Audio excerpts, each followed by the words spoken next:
Sprint T-Mobile, how many times have we talked about this doggone merger? Are they really going to do it this time? It looks like they really are going to do it. I think this is the third time they've tried to put this thing together.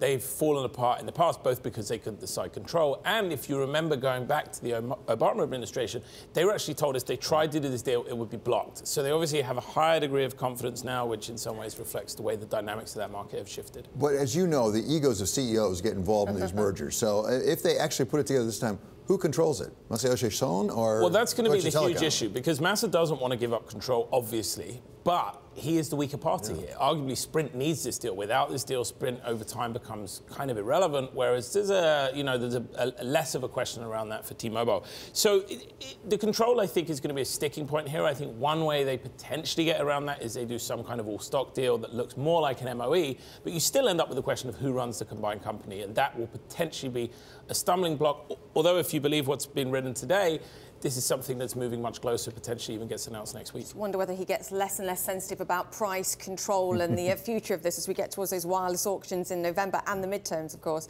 More and more difficulty